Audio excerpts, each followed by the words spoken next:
We continue reading from John chapter 16, but today we read verses 16 to 20. Jesus begins with a very enigmatic saying, and the enigmatic saying is in these words: in a short while, you will no longer see me. And then, a short while later, you will see me. So the disciples are wondering, what does he mean by in a short while you will no longer see me, and then in a short while later you will see me again? The short while you will no longer see me is what may be termed as a passion prediction. That Jesus is aware that the manner in which things are working out around him, the manner in which the plotting around him is going, that he is sure to be crucified. He will continue to stand up for the truth.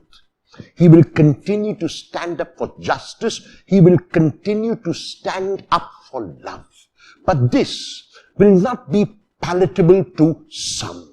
The religious leaders will be frightened of him. The religious leaders will consider him as a threat, not only because they see him as someone who breaks the law, but they see him as someone who gives love precedence over the law. And that is not acceptable to them, because for them, in order to be at right with God, one had to follow the law to the letter.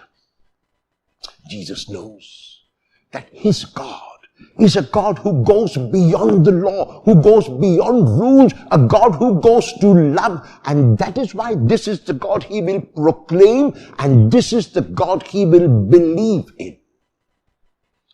And because they will not be able to accept it, they will crucify him.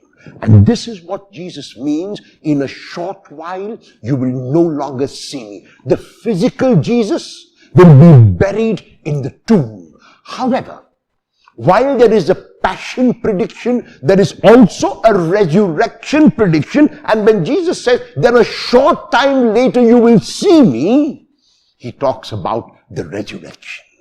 That for him, death will not be the end, because he has come on a mission from the Father, because the Father has sent him to do what the Father desires. He will be obedient and faithful to the Father's will. This obedience to the Father's will result in the Father raising him on the third day.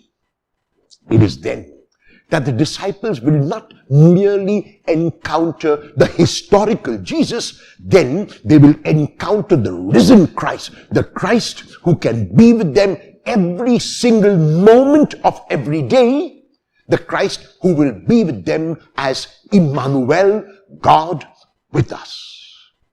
Each of us has our own crosses to carry. Each of us has our own challenges to face.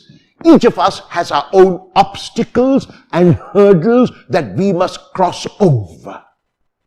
There are times when, like Jesus, we will also die.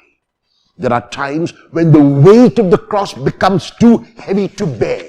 There are times when we will completely be obliterated. And yet, because we believe in the Lord, we believe also in the resurrection.